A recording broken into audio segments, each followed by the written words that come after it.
Hey, what's up, La Liga? This is your Week 5 recap. We started with text, then podcasts, and now we've upgraded to video format.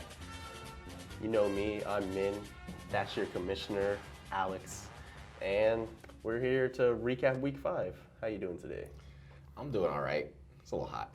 Let's talk about Back Lives Matter, Andre Lowe's team. What are your thoughts? He's getting stronger. The super team has gotten stronger. So last week, or this week, I guess, he made a trade with Jake Blevins for Jonathan Stewart. So he dumps Eddie Royal, gets rid of someone that I personally think is going to fall off second half of the season for someone that gets running back one carries and gets the stats. He gets the yardage. He's just good all over. He's got David Johnson. Lamar Miller will eventually come back. But looking at his team, he's pretty much unstoppable right now. I don't know. What do you think? I mean, yeah, I'm not gonna say unstoppable, but he's the best team right now. It's easy just to point out what's good about his team, but let's talk about what possible weaknesses for the future. I mean, now he's got Royal gone, so obviously Fitzgerald's going to be that starting wide receiver. And now, looking at his roster, he's only got two wide receivers. It's going to be Demaryius Thomas, Larry Fitzgerald. We saw in the game last night that Trevor Siemian, at times when he's not playing Tampa Bay, can be Trevor Siemian. And Demaryius Thomas, I mean, that fumble cost him. But anyways, we saw also last year with Peyton Manning that Demaryius Thomas can fall off when he doesn't have good quarterback play. Larry Fitzgerald, I mean, we've already seen this season that Carson Palmer is inconsistent. So wide receivers could be a problem for this team. That's called Back Lives Matter. David Johnson, Lamar Miller. David Johnson, obviously, I think he's really good. I don't see any bad games coming from him. Lamar Miller, I mean, that offensive line isn't really good. And his only good games this season are when the Texans feed him like 20-plus carries a game. But when you're playing from behind like they have recently, he's not going to get that. So he's only going to get like 60, 80 yards. And then we got to look at his flex now because, I mean, yeah, he's got Jonathan Stewart. But what if Ron Rivera says, you know what, we're going to do running back by committee and not just feed him. But he's not. But he's coming off of injury. So, you know. Yeah, I get that, but you're getting your best, second best player back, and you're gonna start him. You're gonna give him all the carries he's gonna get. They're behind. They're already 1-4, 1-3 or 1-4. I can't remember. 1-4. 1-4. Yeah. So I mean, you're gonna have to change something. And what wasn't working before is this whole running back by committee. Okay, I understand he has weaknesses, but at the same time, his biggest strength is health. His team is healthy. Besides Eric Decker, he is one of the most healthiest teams in the league right now. So that's all you really care about at this point, 5 weeks in. I mean, I agree with you. A really good team, but I mean, we got to look at how he could slip up, and I mean, that's all I can see. I don't know. Bench depth isn't that good, but I mean, in the 16-man league, who's got bench depth? I like. A cameraman pointing at himself right there. I mean, I understand his bench isn't that deep. I'll give you that, but I mean, whose really is? So he's got the health. All right. As someone who's in his division, is it pretty much a lock? 5 games in that he's gonna take the division? No, it's not, because Jose Taylor Gang over here, he's got a pretty good team right now. Started off kind of slow, but Dak Prescott and Ezekiel Elliott are the truth right now. He didn't start Tevin Coleman. He had the whole sickle cell anemia kind of thing going on, but that happens. I mean, looking at the rest of his team, though, he's also got a pretty healthy team. Corey Coleman's going to come back eventually, probably within the next 3 or 4 weeks. Randall Cobb is finally getting some production, finally. I mean, what did you think about Cobb last week? I think Cobb did well. One thing my brother pointed out to me, when you watch Green Bay games, Cobb is always open because Cobb always runs those short intermediate routes. It's just that Aaron Rodgers is always looking downfield, throw that bomb. Yeah, he's always looking for the deep ball. Cobb is always open, and I think Aaron Rodgers, and McCarthy, I think they're smart enough to see in the film that, hey, give Cobb some love. And Yeah, so I like that. My only thing with this team is wide receiver could be a problem. I mean, he's got Randall Cobb. I know he's made a trade for Brandon Cooks, which I think that's a really good trade. Yeah. But the thing is, Brandon Cooks is kind of inconsistent. The thing about this team, besides Dak and Ezekiel Elliott, the thing about this team is it depends. It needs good management. You have to play the right starters the right week to get max production. And this is a new season, but I think we saw last season. I think last season this owner also had a good team, but he had his weakness was he never played the right starters at the right time. That's just You know, true. he played C.J. Anderson and Yeah. I don't even remember that dude's name anymore. The Ronnie backup. Hillman. Hillman. Yeah. He had all of the Ravens running backs. Yeah. And like I'm looking at his lineup right now, he's got 10 people on the bench. I mean, if he manages this team correctly, then they'll be really good. But there's the potential there of overthinking lineups. I mean, keeping Tevin Coleman in the bench last week. I mean, But yeah, with the whole Tevin Coleman thing, no one knew what his production was going to be. No one knew if he was going to get 10 carries. I mean, or 2 according to carries. his coach, I mean, you can't believe coaches now in press conferences because they'll straight up lie. But They will he definitely was lie to you. hey, he's gonna play. Yeah. So Taylor Gang is Alex's pick to as the biggest threat to Andre Lowe, but I think the biggest threat to Andre Lowe would be Amir Ungbung Boys, John Pastone's team. I mean, I think this team is stacked. I know sometimes AJ Green will struggle because of Andy Dalton, but he's got AJ Green and Marvin Jones, who I think those two legit wide receiver ones in fantasy. He's got Matt Ryan, who's going on a tear right now. I mean, throwing for 500 yards. That's ridiculous. He's pretty good right now. Martellus Bennett, I think all of us thought, I mean, Martellus is good. He's got Tom Brady, but with Gronk healthy, I mean, how many targets is he going to get? The last game, Gronk was healthy. Gronk got his, but Martellus got his too. So, I don't know. I don't think that's a problem. I don't think because the Patriots for the last forever been trying to chase Aaron Hernandez, and so I mean, they think they found it again. They think Martellus is that guy, but are they really gonna feed everyone in that system? Someone's got to lose touches. Someone, Edelman, Amendola, Hogan. Someone's got to lose touches. Well, the thing, if you look with the Patriots don't care who the players are. If they don't, Bill Belichick doesn't. If Julian Edelman goes right now and be like, I want more targets, Bill Belichick will just straight up cut Julian Edelman and just say, I'll show you. New England's a system-based team, and back when they had the Boston Tea Party with Hernandez and Gronk, that offense was unstoppable. Boston Tea Party. Hey, that's what they were called, bro. No, that's what I'm calling them. Okay.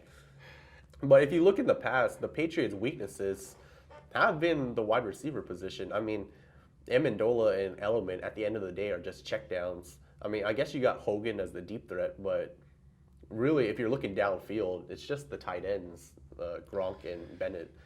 I guess. Now, I guess running backs is interesting on this team because if Jamal Charles, I mean, he's got a bye week to get healthier. If they start, and he's got coming up, he's got Oakland, New Orleans, Indianapolis, Jacksonville. That's some favorable matchups for Jamal Charles. If Jamal Charles comes back and plays as well as he can play, I think this is the best team in the league. Jordan Howard, he's doing pretty well. It's just the question is whenever Langford comes back, will he still be the starter? I mean, I think Howard's playing better than Langford. I agree. I would agree with that. I mean, the only thing I can see on this team is, I mean, they got some choices at flex. I mean, I guess he got Latavius Murray, but the thing on Latavius Murray is freaking Jack Del Rio trolling all fantasy owners. I got 3 good running backs. I'm going to give each of them 8 carries a game. Yeah. Like, I hate when coaches, I mean, it's good for real football, but for fantasy football, don't do that. I do like his Thielen pickup. I really think that might be a good choice right there. Because, I mean, yeah, Stephon Diggs is going to come back eventually, but Thielen really played well against the Texans secondary. Like, he played well. It was pretty crazy to watch that. I mean, Jonathan Joseph was playing hurt, so it was pretty easy to burn that. We'll talk about that game later on. We'll get to that later, Justin. Yeah. Okay. So I guess we'll move on. We'll talk about Mr. Sandman. I'm still asleep on this team, so I guess the team name's not going to change anytime soon. I mean, his team is boomer bust. He has nothing but boomer bust players on his team. Blake Bortles, Freeman, Lacey, Edelman. Crabtree's been kind of consistent lately. Olsen's consistent. Well, other than that, there's no real consistency on this team, I think. And I just hate Blake Bortles as a player, personally. I think he's one of the worst quarterbacks in the league, and he hasn't showed any improvement in my eyes. Well, at least one thing that Bortles got with him, I'm looking at the schedule right now. He's got Bears, Oakland, Tennessee. They play Detroit later on in the year. I mean, Bortles, even when they fall behind, he'll get some garbage time touchdowns. I mean, I think in that game last year when the Patriots scored like 50 on them, like I think Bortles still scored like 20 fantasy points from garbage time touchdowns. I mean, yeah, but at the same time, he's the reason they get so far behind in all these games. He throws 3 picks in the first half, and then they always have to play catch up. Well, that's the thing about Bortles is Jacksonville, they're going to throw it 40 times a game. And I mean, when you have talented receivers, like no matter how bad you're playing, it's fantasy. He's going to get his points. I know. I guess. It just frustrates me watching how bad he plays and how productive he can be in fantasy, for me at least.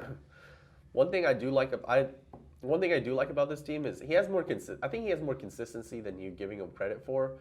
His Crabtree can be pretty consistent. It's PPR, so Edelman will always get his checkdowns. But his first-round pick, Devontae Freeman, even his first 2 games when he wasn't too hot, like he 11 carries, 17 carries, and now past 3 weeks, 14 carries, 13 carries, 23 carries. Like Devontae Freeman, he's getting his touches. Even with Tevin Coleman still playing well, Devontae Freeman's double-digit touches for the whole season. Like I think Freeman, we all thought he was gonna fall off just because Matthew Berry told us he was gonna fall off, but Devontae Freeman is still getting RB1. And then Eddie Lacy, he's someone who's still struggling.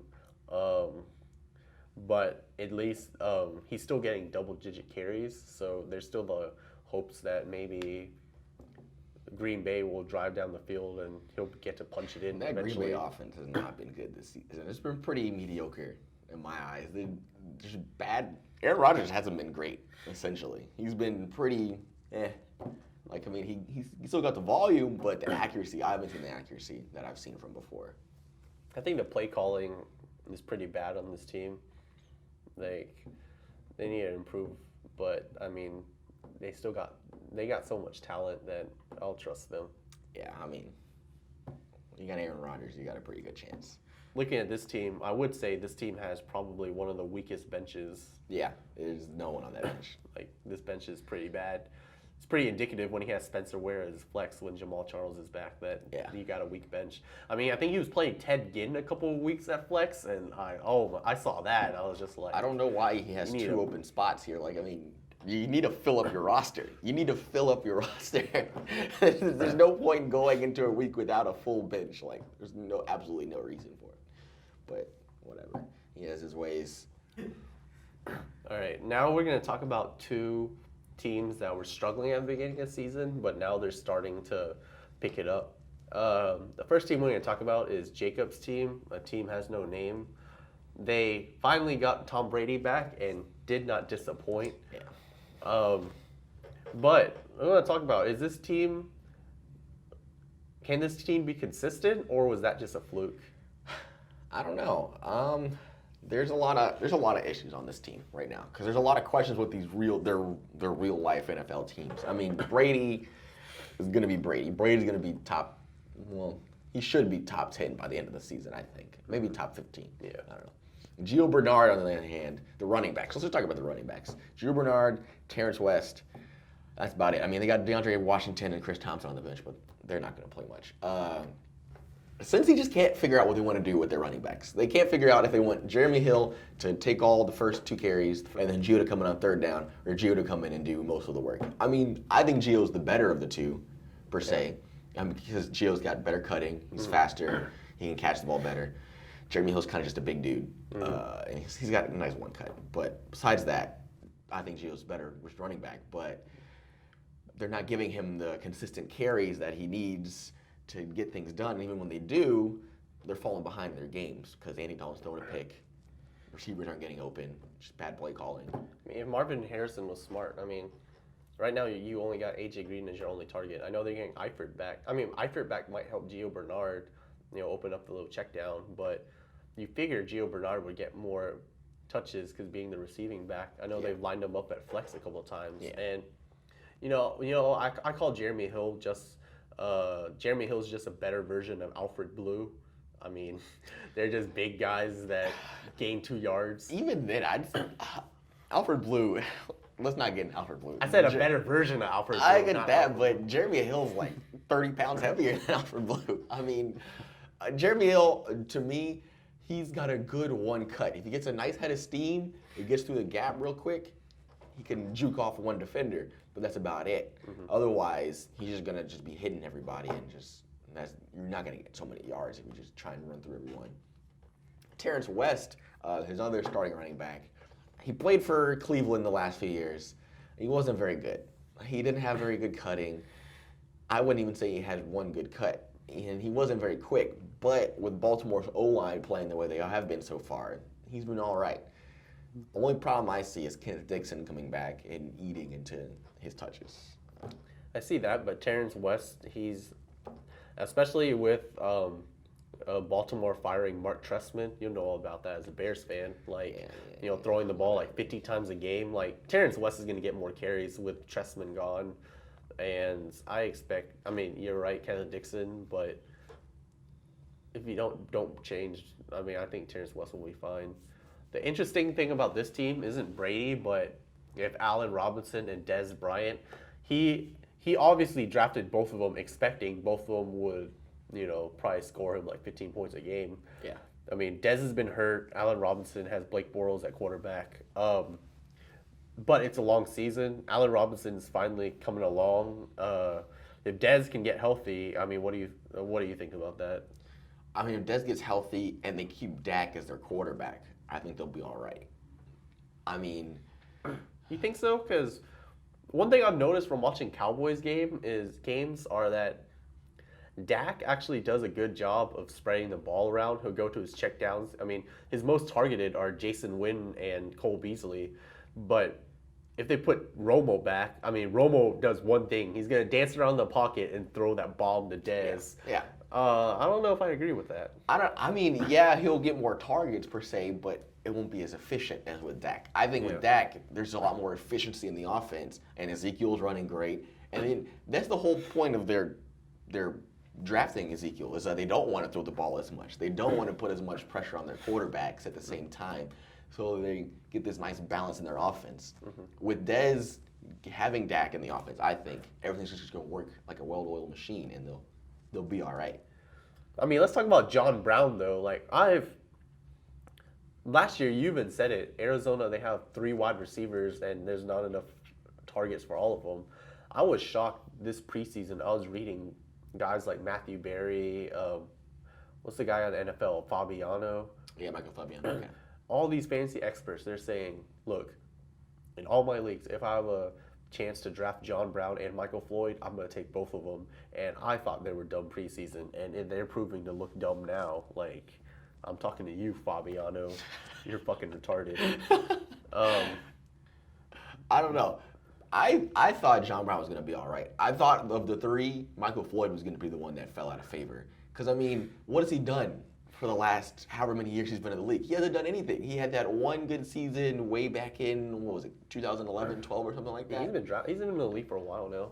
Yeah, and he had one good season, but other than that, he's just kind of been a dog. He teases that he flashes this greatness, but it never shows. Fitzgerald, it seems to be dodging father time. I don't know. He's just doing great. He's changed his game because he used to be the deep threat. He used to be what Michael Floyd was, and he's changed his game to be the possession slot guy. And John Brown, I think, is the better out of Michael Floyd and him. I think he's quicker and he has better hands. Maybe not better hands, but I think the quickness really helps him. I like that they picked up Dennis Pitta from free agency. Pitt is good. If he can keep his hip healthy, he'll be good. He hasn't produced much in the past couple weeks, but he's still getting the targets. He's Joe Flacco's favorite target. Now, this may come back to haunt me, but Cameron Meredith isn't gonna score 20 points for the rest of the season. He's not. I don't think he's gonna score 10 points for the rest of the season. Okay, I don't know about that. I mean, they still got. NFL teams are smarter than we give them credit for. They're gonna see, hey, look, we're doubling Alshon and Eddie Royal. We thought this dude Cameron Meredith wasn't gonna do nothing. They're gonna notice that. They're gonna start jamming him, and I mean, okay, maybe 10 points was a stretch, but he's not gonna be as good as he was this 1 week. Okay, yeah, maybe when they play Green Bay and Minnesota, but they have Jacksonville coming up, and Jacksonville's secondary has not proven to be what they were projected to do this year. And then they got Tampa, we got Tennessee, San Fran, Detroit, Washington. There's a lot of bad secondaries. So if Brian, and I'm saying this now, Brian Hoyer should be the starter of the Chicago Bears. I agree with you there. If Brian Hoyer stays as a starter, I think he'll be able to spread the ball around enough and not play terribly enough to where there's a few people that can get good production. Jeffrey, he's going to get his targets. Meredith, they need someone else besides Jeffrey. And maybe Zach Miller, maybe. I don't think Eddie Royal's anything. Yeah. Cameron Meredith, I think he's doing what Kevin White we expected him to do. Yeah. I mean, this is what he was supposed to do. Tough luck, Corey. I mean, let's look at this bench. I mean, you might know better than me, but from what I've read, I don't think Deion Lewis is coming back until like at least week 10. He may not even come back this season. Yeah, like I don't know why you're not. stashing him on your bench. Like he might not even come back all season. I mean, you see what James White and Blunt are doing. Like Belichick isn't one to just, hey, Deion Lewis is back. He's the number one back. Like I mean, if Deion Lewis comes back, he'll be like a third down back type player. Yeah, we'll see. I think we should move on. Talk about the newbie, Oakland Haters. I like his team right now. I'm not gonna lie. It was surprising, for me at least, watching his team go through these first 5 weeks because they started off. I thought it was an interesting draft he made, picking up 3 tight ends with Graham, Gronk, and Eifert, and I don't know. I don't know if it was gonna be a good strategy or a bad strategy. It was kind of turned out kind of middle of the road. But after 5 weeks, I think he's going to be on the upswing for the next few weeks, especially with Gronk healthy. Eifert, we'll have to see. I don't know. What do you think? I agree. I like Amari Cooper and Doug Baldwin. And I know you don't like Doug Baldwin that much, but he is the number one wide receiver on that team. Yeah. Especially finding out that Tyler Lockett has a sprain, something in his knee. There's some sort that of he didn't tell people about. Like, bitch didn't tell me about that. But anyways, he's got Baldwin and Cooper, Gronk. Let's say Eifert, we don't know. He might not. We don't know how he's going to look, but assuming he comes back and looks like himself, so he's going to have the double tight ends in the one in the flex, 2 wide receivers. Drew Brees is going to throw for 300 yards no matter what, just because of production. The only problem with this team is running backs. Yeah. I mean, he's got Chris Ivory. I don't think he hasn't gotten enough. Chris touches. Ivory, the whole Jacksonville offense has just been anemic this season. They haven't been what they were last year. And they're not getting any sort of run game. I don't know. Yeah. All right, so to close this out, we're going to have 2 questions. Feel free in the comments, let us know your opinion on these 2 questions. First question, there are 3 one-win teams right now in La Liga. 30-plus years as OBGYN. OBJYN. 2 Shorts legends, and the North remembers. My question is, of these 3 one-win teams, which one is more likely to turn it around and make the playoffs? All right. Me personally, I think 2 Shorts legends. I don't think any of the teams are actually going to make the playoffs. I mean, they're 1-4. It's pretty damn hard to come back from 1-4, and their teams are pretty weak. But if I had to choose one, I guess I'd choose 2 Short legends. I mean, they did just trade away Jonathan Stewart, which I think is the stupidest thing they could have ever done. But Eddie Royal, he'll be okay. Todd Gurley will get his. I'll say it again. Todd Gurley will get his. Matthew Stafford, is Matt Stafford. He throws the ball a shit ton, and eventually something works. LeGarrette Blount, I mean, the Patriots play ahead all the time, so he can be useful because he's just a front runner. He gets a bunch of carries early in the game and late in the game whenever things don't really matter and they're trying to just run the clock out. I mean, looking at the rest of his team, it's kind of whatever. Torrey Smith has been a complete bust. He's been an absolute complete bust. It's ridiculous.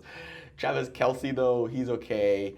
Jordan Matthews, he's okay. I mean, he's got a above average team. He should have won at least 2 more games, I think, personally, so far. He got kind of unlucky. So if I had to pick of the teams that are going to come back from 1-4, this would be his team. Also, Adam Vinatieri, keep doing what you're doing, man. I disagree with you. When you say Too Short's legend should have won 2 more games, like, you're right, he should have won 2 more games, but when I look at this team, personally, I think this owner is more concerned with making memes than actually making a winning team. I mean, he drafted 2 kickers and 2 defenses. So, I mean, and then I don't know what you're doing there, bro. And then just because you got 2 shorts doesn't mean you need 2 of everything else. But Torrey Smith is a bust. T.Y. Hilton he's boom or bust. Like, Andrew, like, is he gonna get that deep ball or not? I actually think the team that's got the best chance to turn it around is 30 plus years because they just acquired Derek Carr. Thank you very much for Kelvin. Darren Sproles and Frank Gore, you know, despite what you think about them, Darren Sproles is getting his touches. Frank Gore at his old age. I mean, Frank Gore's numbers are more out of amount of touches than actual, you know, him doing something with the football. It's just that the fact that he's the only running back on the team and he's getting 20 touches. Odell Beckham, I expect him to turn it around and start looking like himself. He started in Green Bay. Jamison Crowder, I can't compliment that. But then looking at the bench, he's got Steve Smith, Devontae Booker's getting more touches than C.J. Anderson as predicted at the beginning of the season. That he's eventually gonna turn it around. Yeah, I mean, I think out of the teams, they're the best one. The North remembers. I mean, what has he got besides Antonio Brown? Brown. And he's only got 2 acquisitions and 1 trade as of now. That's what I'm looking at. So, you might want to get on that, buddy. I don't think 30 plus years has really got it in him. I mean, Derek Carr's good, but Darren Sproles is a complete waste of space. He's a complete waste of space. Frank Gore, he's a corpse. He's a walking, running corpse that kind of just falls forward every time he gets the ball and gains 5 yards. I mean, that's essentially all he is. He's not doing much else. OBJ, he will finally, he will get his, him and Eli will figure their stuff out. But I mean, the rest of the team is kind of just, there's not much upside. Jamison Crowder has absolutely no upside with all the receivers in Washington. Jason Witten, I mean, they haven't needed to throw to Witten because Romo's not scrambling around on 4th and 25 looking for someone open in the middle of the field. I mean, Jalen Richard is stuck in the quintessential committee with even carries all across the board. I mean, Eli Manning, he drafted Eli Manning to get the stack with OBJ, and that hasn't worked out. So that's another knock against his team. It's just a lot of just not good upside. Steve Smith is already hurt. He's not supposed to be hurt yet. He's supposed to be hurt 10 weeks from now at the end of the season whenever things really matter, okay? Devontae Booker, I mean, yeah, he's getting more touches, or he got a lot of touches in the game, but nothing's guaranteed yet. He's still a rookie. There's just not much. And then Charles Sims got thrown on IR, so now that's another useless player on the bench. And Amendola hasn't been a thing since he was on the Rams 5 years ago, so, I mean, that's what I think about his team, personally. Any comments on North? No. All right, the last question I wanted to ask is the top 3 teams right now are Black Lives Matter. Why is that so hard for me to say? It's pretty hard to say, I agree. Some sort of tongue twister. Did you do that on purpose? Try saying that with a hashtag. Okay. Amir Among Boys and the Harambe Packers. Harambe. Harambe Packers. Thank you. of those three teams, which one is more likely to go the opposite direction, go down, and miss the playoffs? I mean, I guess the obvious choice is the Harambe Packers. I mean, there's been a lot of issues with this team that have come up since the first 2 weeks. Carson Palmer, I think he has reached the cliff. I think, unlike Larry Fitzgerald, he has reached the cliff. Our cameraman over here is ecstatic about how he was right about that. But besides that, Palmer, he hasn't looked good. You watch the tape, his arm strength has gone completely away. He has no arm. His decision making has been pretty lackluster. There's been a lot of plays where you're scratching your head. You're just, what were you thinking there, Palmer? What were you thinking? And I mean, the team is good. You saw what happened when they played the 49ers. The team was good. And Drew Stanton was average, and they handily won the game. They didn't have a bunch of picks to put them down against like what happened with the Bills. I mean, Melvin Gordon is the bright spot on this team right now. He's the bright spot. Jay Jai hasn't been much of anything. Trey Burton isn't anything. Hopkins and the Texans offense are just in a tailspin right now. But we'll talk about them later. And Alshon Jeffrey, same thing with Brian Hoyer. I mean, Brian Hoyer should be the starter, but the upside with Brian Hoyer is a lot lower than it is with Jake Cutler, I would say. I mean, it's just... And then Rawls might not be back until next month. And even if he does come back, is he going to be anything with Christian Michael being okay right now with Seattle? It's just a lot of bad things have happened over the last 3 weeks to this team. I agree with you on pretty much all of that. I mean, he's got Trey Burton and Cameron Brate as a tight end. Like Trey Burton's not even the starter. And Cameron Brate, I mean, Cameron Brate is a bigger tight end version of Adam Humphries. Yeah. I mean, he does have hope if Willie Snead can come back and start playing the way he can play, combined with Alshon and Hopkins. I mean, one thing about Hopkins is I know the offense has struggled, but they're about to play some lackluster secondaries, so expect Hopkins to do well. It's just, if he can figure out, because, I mean, Mike Wallace and Sammy Coates, so he's got 5 receivers that have the potential to put up numbers, so it's a management thing. If he can find that 1 week when maybe Hopkins is playing Denver and have the balls to put Sammy Coates in over Hopkins or put Wallace in over Hopkins. I mean, that week when they play Denver, let me see when that is. They play week 7, and week 7... Okay, never mind. He plays New England that week. But I mean, New England doesn't have a great defense, so. But he's about to play Miami, and I mean, Yeah. that's a opening right there. So I mean, if he does that, like, it's a management thing with this team. I mean, personally, I don't think either one of these teams is gonna go bad. But I mean, obviously, Jean's got the weakest of the top 3. I don't even know how he's top 3 right now, but It's in that South division, the weakest division. Okay, so we're gonna wrap this up here. I gave you guys an opportunity in the Facebook group to ask some questions for the Q&A. It got like 8 or 10 likes, but no actual questions. Like, why did y'all like that if y'all weren't gonna ask any questions? Welcome to my world. I just posted in the Facebook group, last chance to get questions in the Q&A segment. I got 3 throwaway questions. Corey Covert asked, what's up with airplane food? I haven't flown in a while, so, I mean, have you flown recently? Not recently. I don't know what to say. I don't know. What's up with that, Corey? Chris Montano asked, why does CCNA Mod 1 suck so much? I don't know what that is. Do you know what that is? Probably some military thing that none of us know about. All right. And Christian Rose asked, what are his chances to repeat? I'd say he's got a 25% chance to repeat. Okay, Alex says 0. I say 25% chance. Okay, so hopefully if you guys enjoyed this, hopefully for next week, y'all will ask better questions and we can get a legit Q&A segment going. So y'all got 1 week. Think of your questions and let me know in the group. See you next week.